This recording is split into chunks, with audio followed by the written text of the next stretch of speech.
This is Open Up, a weekly podcast where we engage in meaningful conversations with thought leaders and change makers, exploring their personal stories and insights on topics that align with our values and mission. Hi, and a hearty welcome to everyone tuning in to today's podcast. We are so happy that you can join us. As for the next 30 minutes or so, our amazing guest, Lonnie Jackson, discussed with us the fascinating journey of his life experience.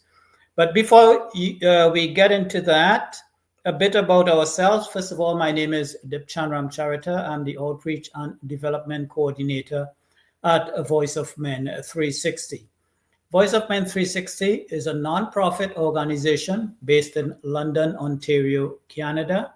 And primarily, we seek the interests of men and boys, which align with the values of who we are part of as well. That's International Men's Day, who are around in about 90 countries, serving tremendous needs of men and boys for more than 21 years in a similar capacity.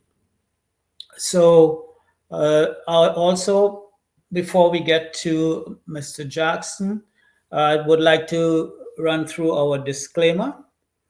We would like to remind you that Voice of Men 360's mission is always delivered with good faith towards peaceful harmony.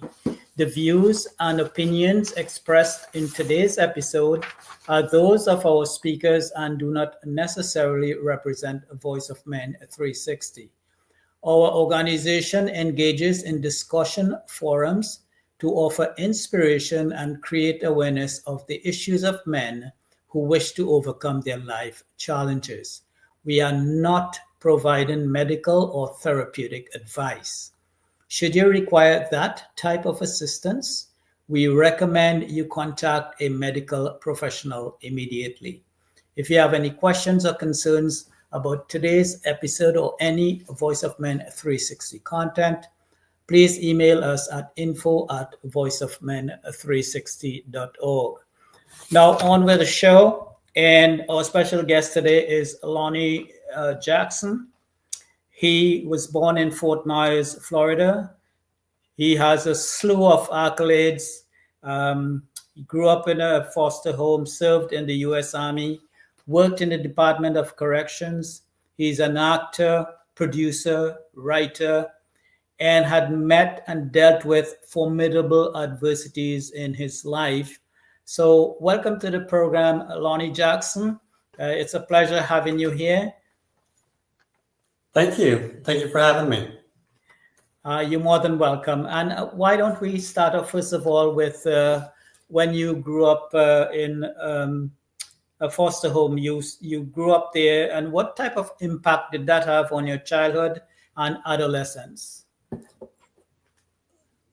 The impact I believe that it had most on me is back in 1974 when I went there.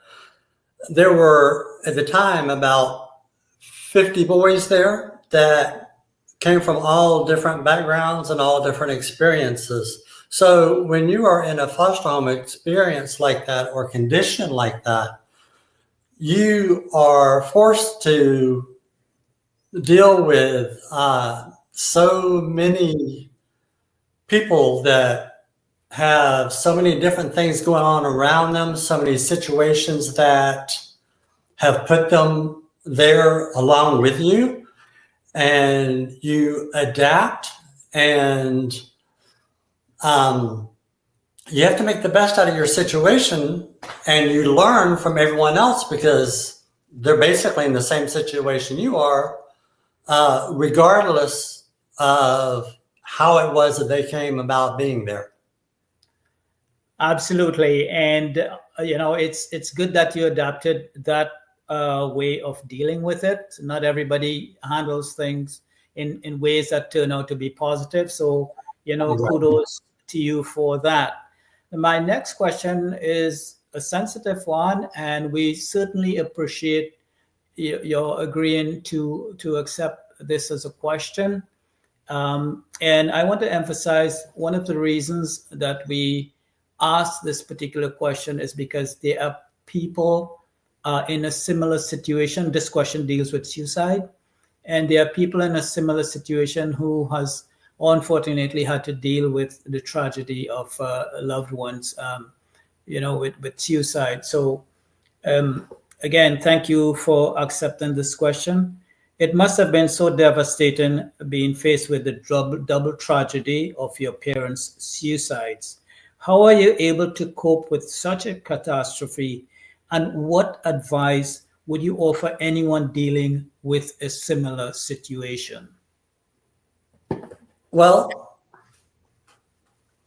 um, the the only positive part about it was that my young age allowed me more time to overcome or not understand, could be, the gravity of the situation. Um, there's a lot of times when the older you are and something like that happens, it can affect you in so many different ways.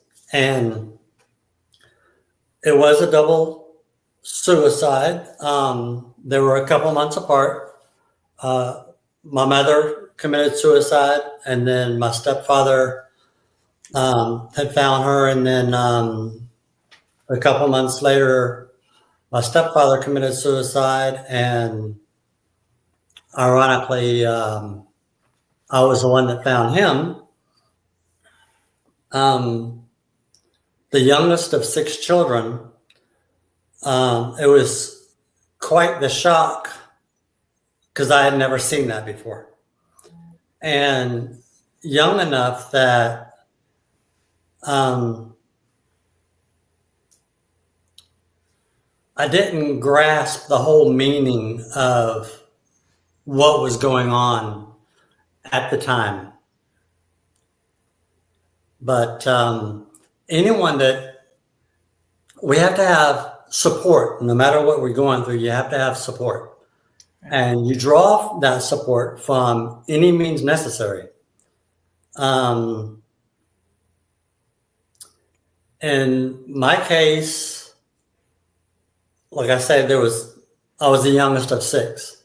And you can imagine when back in the 70s, you were looking at, okay, so who can take 6 kids? And you're looking at the foster system and you're wanting to keep everyone together, all kids, the brothers and the sisters, but you don't have enough room, like a relative, if they were to take all 6, not everyone can do that. So we were all split up, and me and one other was sent to the foster system, went through there, and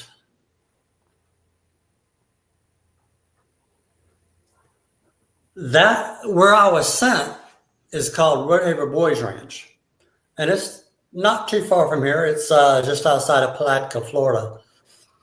And at the time, it's probably the best thing that could have happened to me. It's not like, at the time, it wasn't like most foster homes that you go to.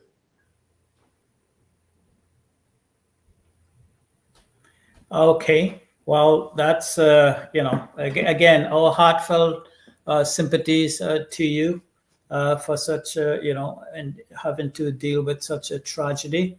And for all the people in similar situations out there, we hope that you can take something from this message.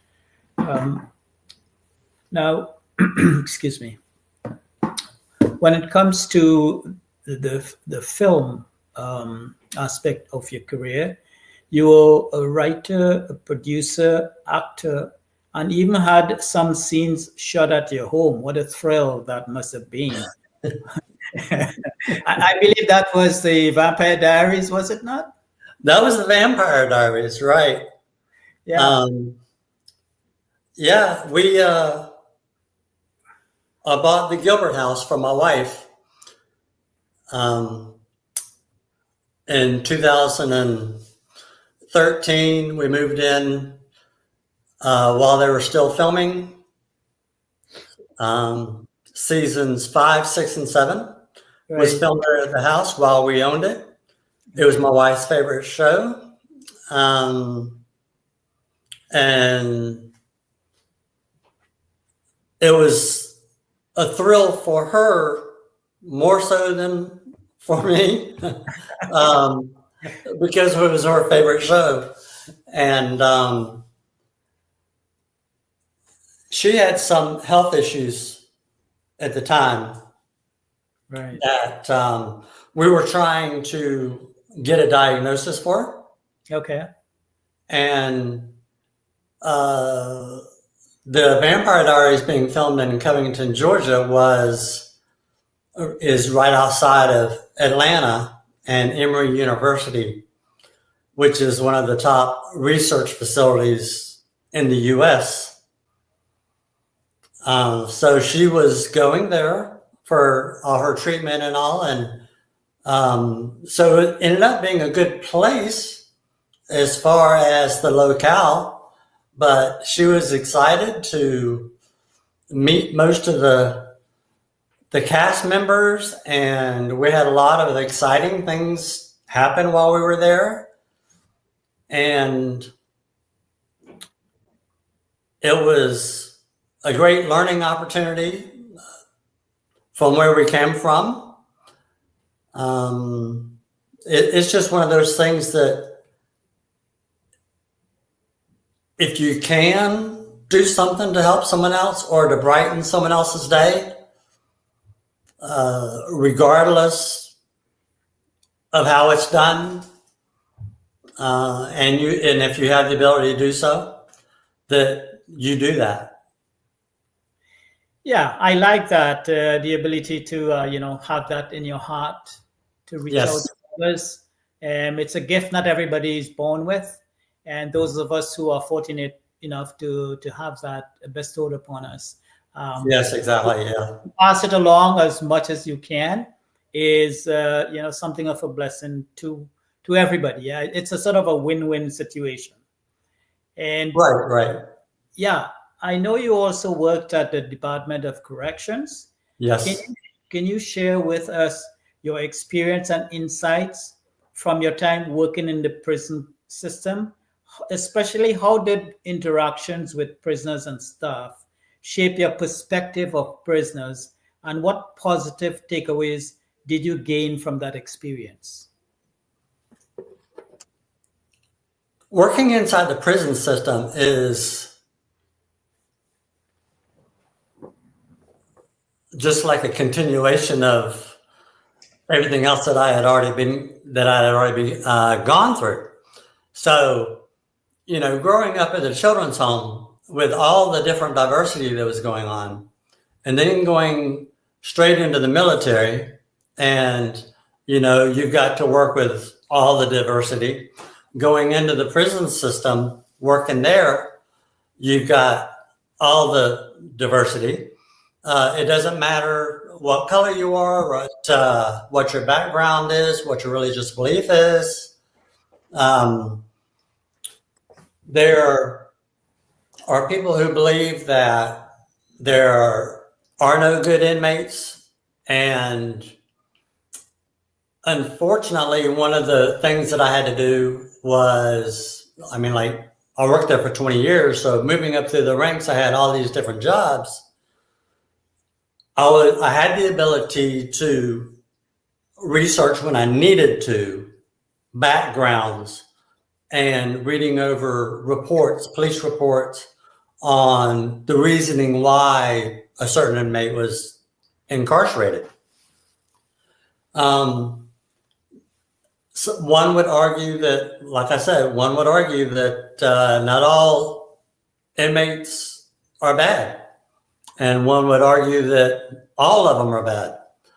And if you're found guilty, you're guilty. And regardless of what it is, you're bad. It doesn't make you a bad person.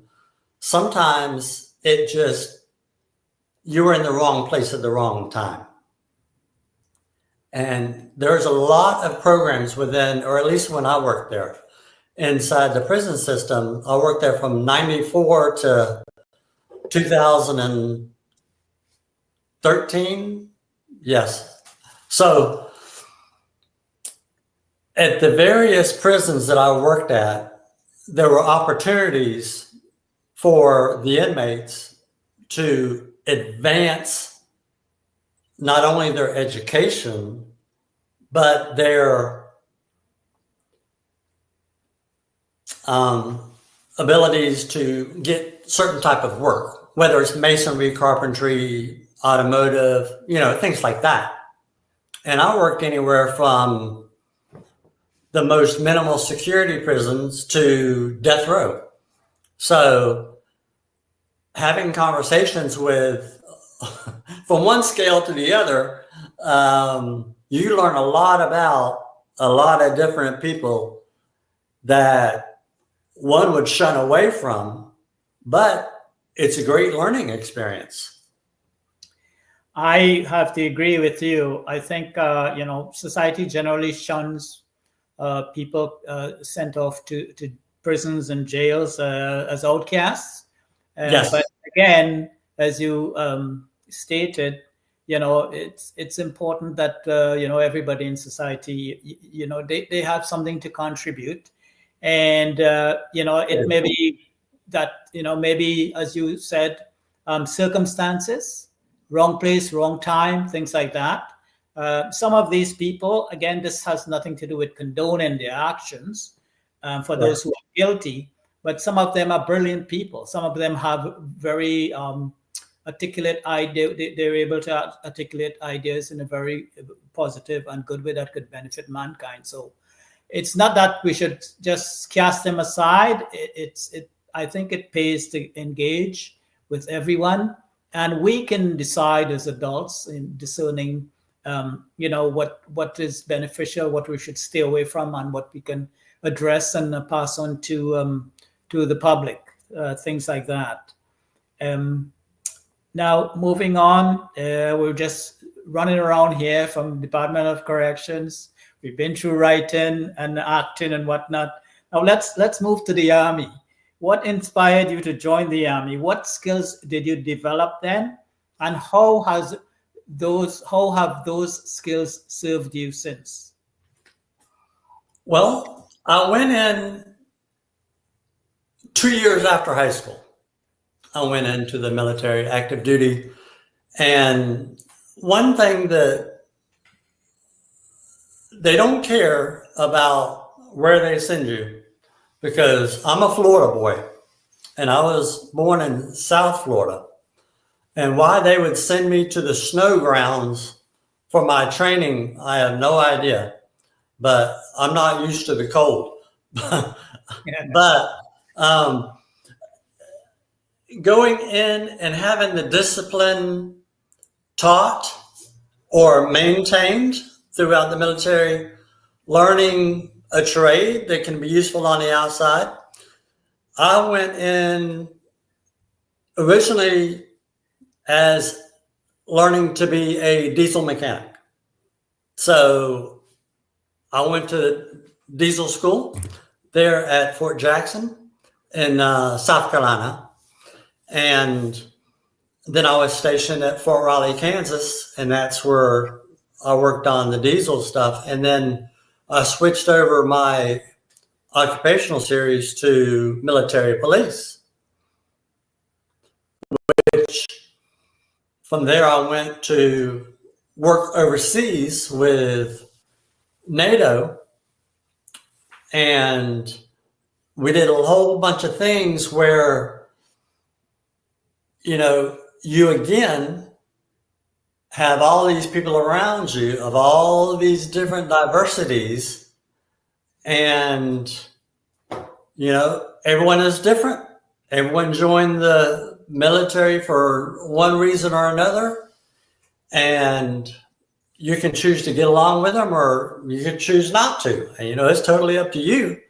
But if you stay in line, just like everyone else, you can get so much out of the military. Not only a good trade, I mean, they'll put you through college when you get done.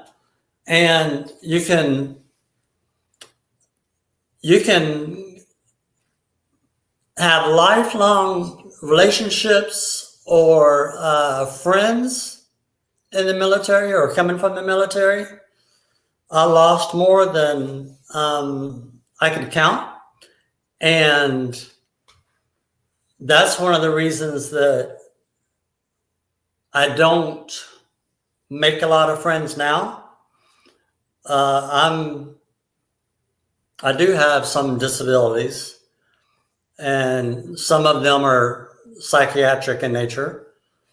Sorry to hear. I am disassociative, and I prefer to spend my time by myself and not have many friends because I don't want to lose friends. I've lost enough people in my life. I'd rather not lose any more, friends, family, whatever.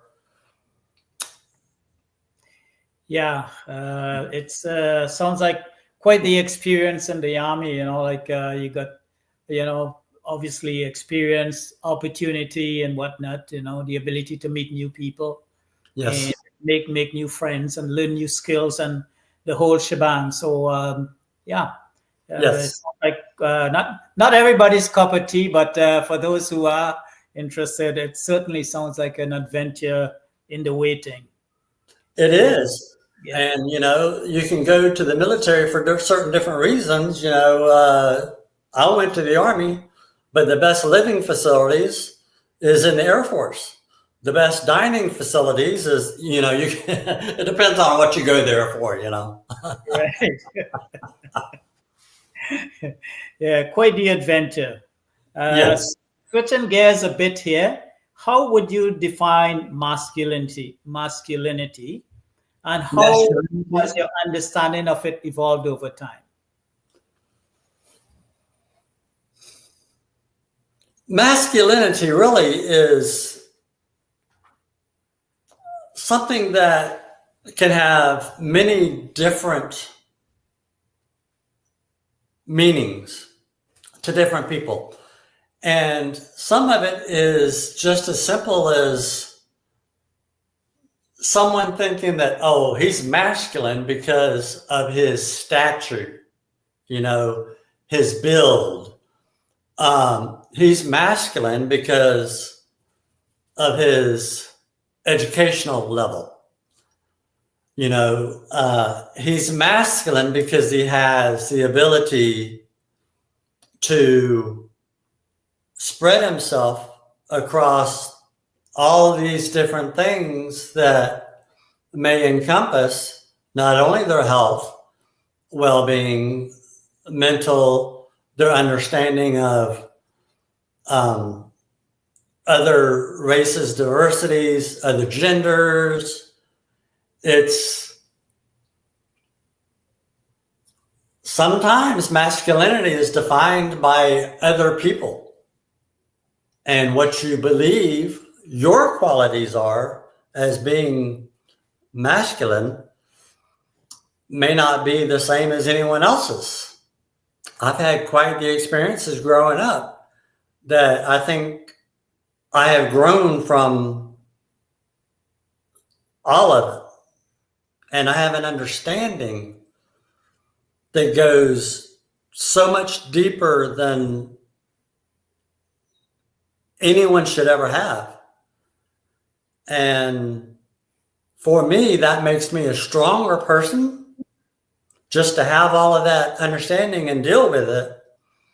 And so just for that reason alone, I could be described as very masculine. Right. Yeah, you're right about that. Now, sticking on the subject of male masculinity, this is a two-part question. Okay. Based on your experiences, what message can you convey to men and boys about, number one, the importance of vulnerability and emotional expression, and secondly, how a young man can prepare himself for adulthood, including career and personal relationships? Okay. So I think that the best thing is to have an open mind. As adults, as young men, have an open mind about any and everything that's around you. Not everyone are listeners. Right. Not everyone are talkers. Some people like to keep their feelings hidden deep inside. And it can be very bad for you to do that. But we learn to cope with things in so many different ways. And I would say to really open yourself up and talk about things that are bothering you or things that you don't understand. And it doesn't even have to be with a medical professional, just someone who will listen. And there's a difference in someone hearing and someone listening. It's like, yeah, I hear you. But did you understand what I said? You know, that you hear me, but are you listening to what I'm saying? Exactly.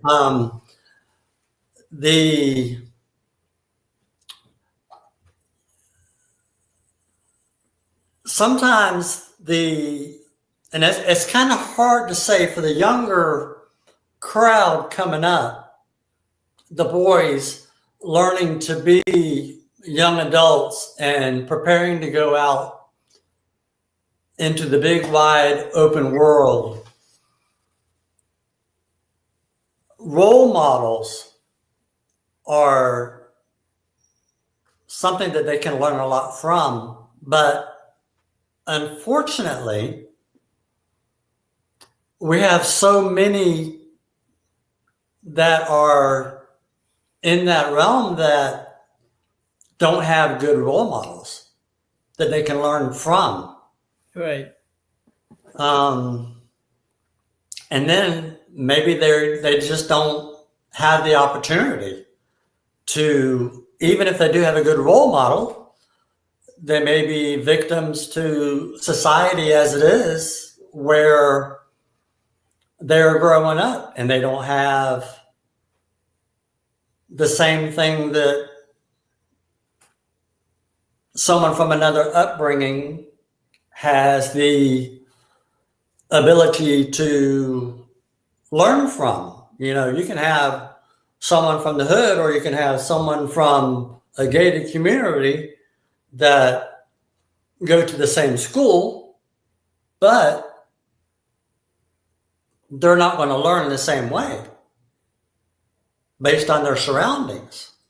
And, you know, we could always hope that they do, but unfortunately, victims of circumstances doesn't always work in your favor.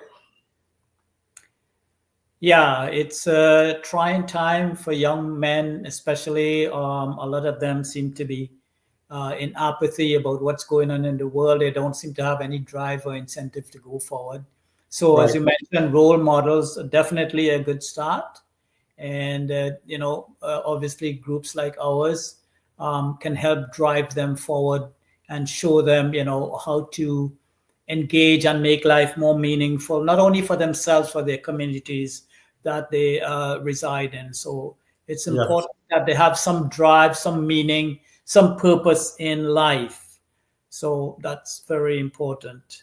Now, we would like to ask you if you can use your writing, acting, or YouTube platform to raise awareness of men and boys issues.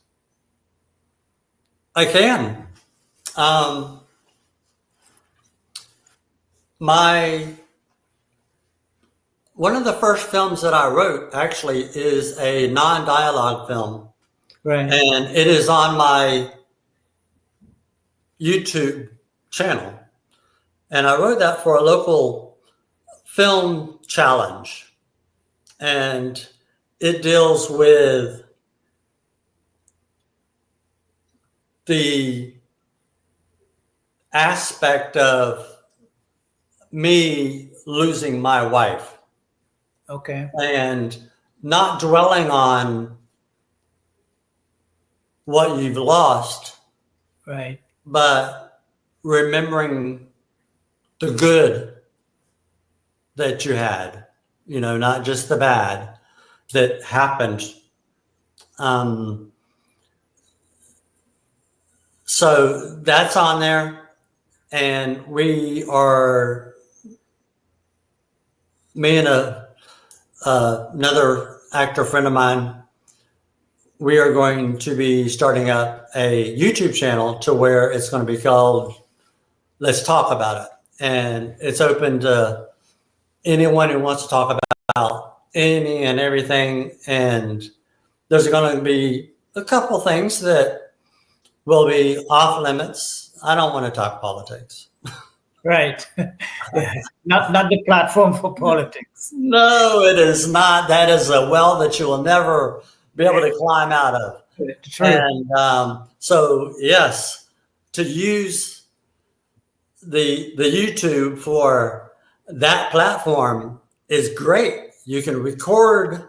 I use Riverside, and no offense to StreamYard. So you can, record two different places, and just like we are, Europe and Canada, and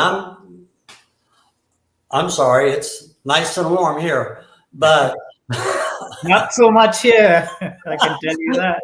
Exactly. But to sit down and talk about any and everything, Right. it opens up so many avenues for someone who don't have anyone to talk to.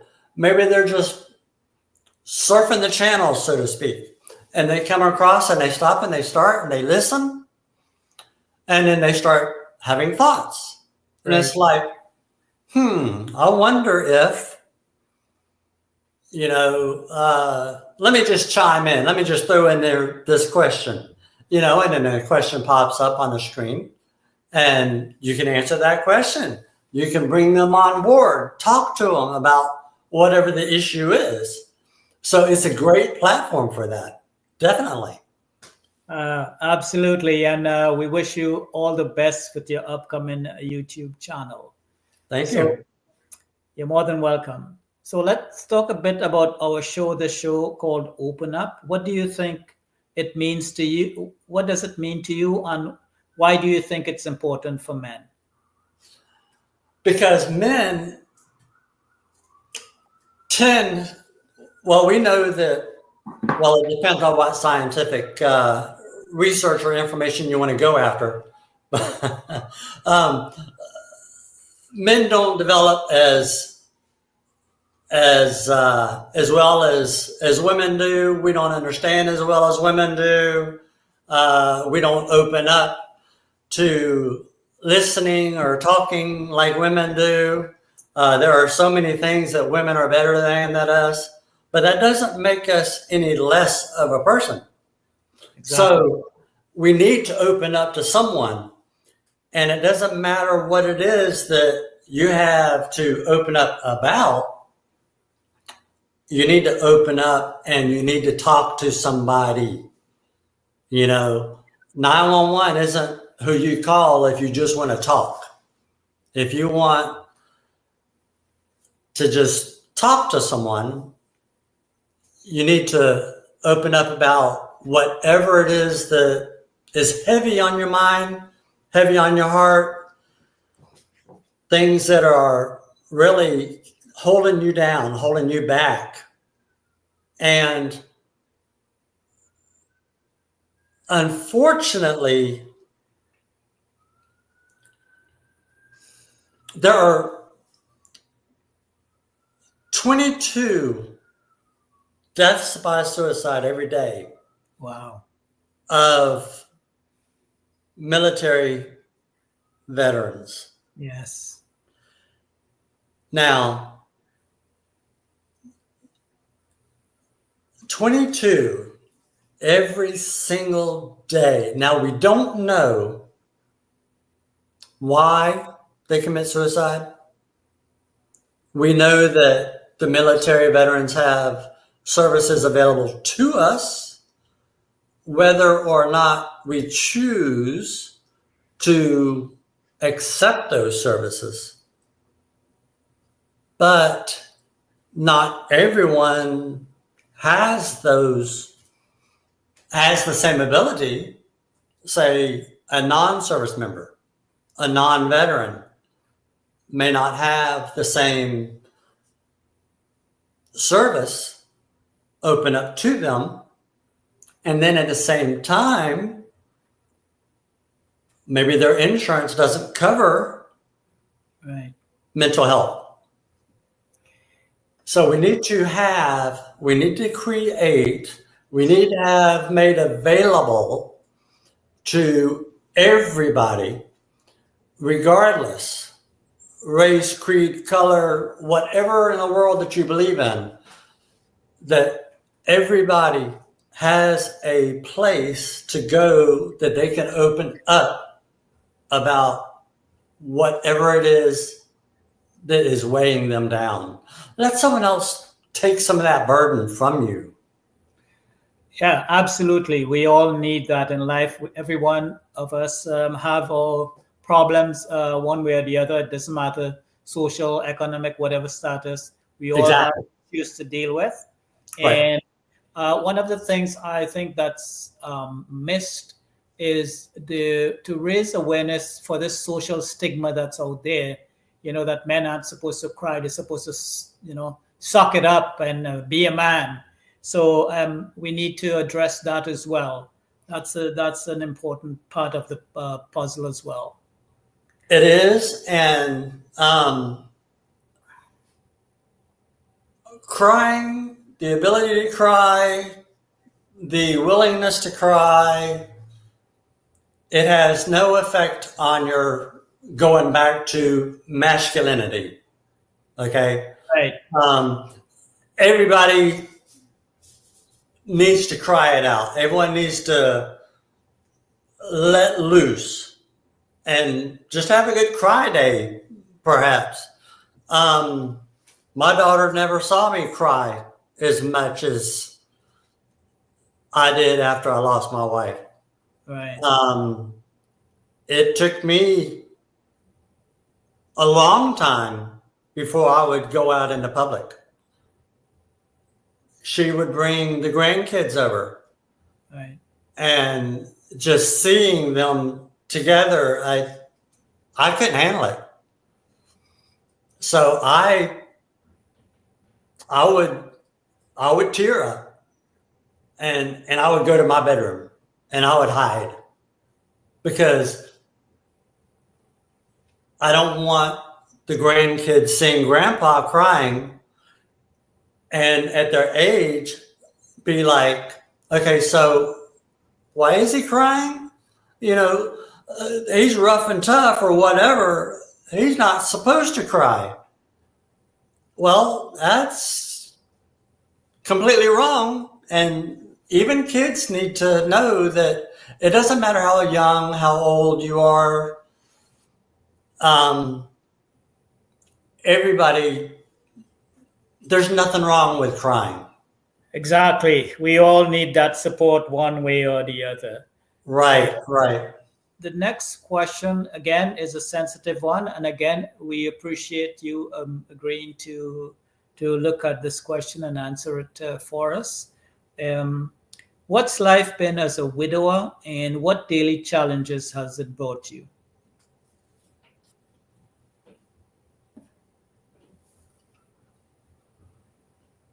It's been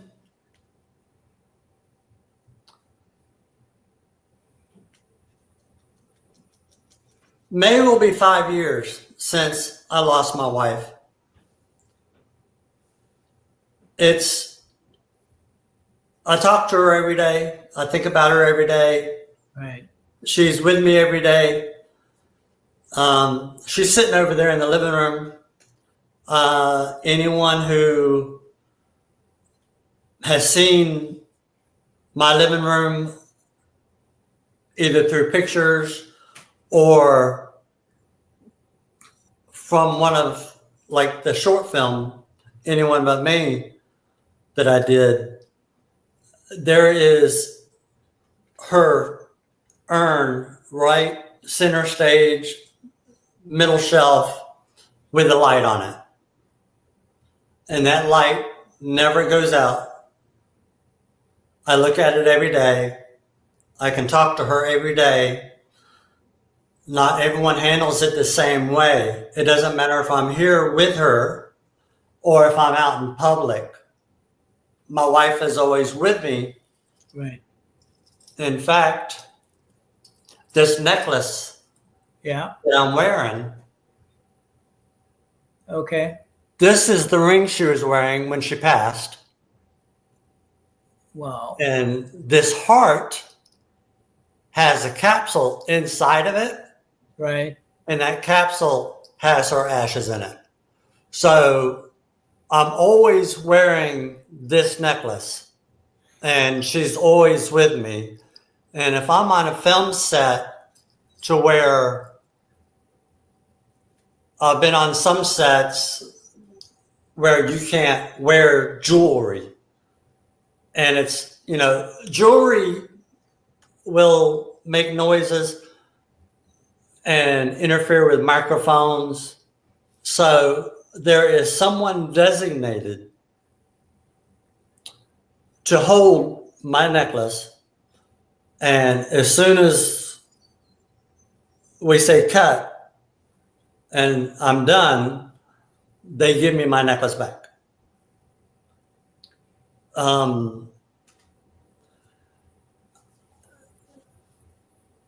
Being in a very, very dark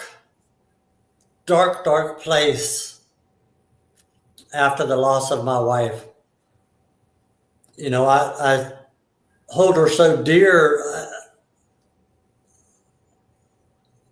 Forever would not have been long enough. Well, and it hurt bad. It really hurt bad. I can imagine. Yeah. Well, your actions certainly reflect your love and your care for her. And it's something I guess all of us can take some degree of inspiration from. So it's very nice to hear, that you cared so much. And up to today, you have that same feeling, of togetherness and whatnot. And, it's I guess it's something that we all should look up to and admire. So Right. we have one last question for you, but before we get there, just a bit about our organization again. We welcome everyone, regardless of demographics, to join us in one way or the other. You can be a guest on our show, you can submit comments, whatever. Let us know any feedback you have about our organization, be it criticism or compliments. We take it all, and we can certainly grow from that. So we appreciate everyone's input. We have a phone number here for you. It's 226-289-8784. Our email address is info@voiceofmen360.org, and our website is www.voiceofmen360.org. We're available on pretty much all social media. We have a Facebook group page as well. Please invite your friends to come along and see what we were about. Some of the other platforms we're on Instagram, LinkedIn, Twitter, YouTube, and TikTok. And we'd appreciate if you can subscribe to our YouTube channel, Voice of Men 360. Well, it's been a fascinating journey with Mr. Lonnie Jackson. We certainly appreciate the time you've spent with us. And finally, what exciting prospects await Mr. Lonnie Jackson, and how can anyone interested in your work get further information from you? I am, let's see, I am still in the process of filming a couple of different movies. I went to a premiere last night for a TV pilot, and we sat in the theater and we're watching this pilot, and of course I can't tell you what the pilot is about, but I so want to be a part of, if this gets picked up, I really want it because it speaks volumes. You can find me on social media, Facebook, YouTube, Instagram. In fact, it's there on the bottom of your screen. Right. So if you send me messages on there and want to get involved, if you just want to talk, I have people, fans of the show, that I keep in contact with from Australia, Berlin. We've got friends all over the world that,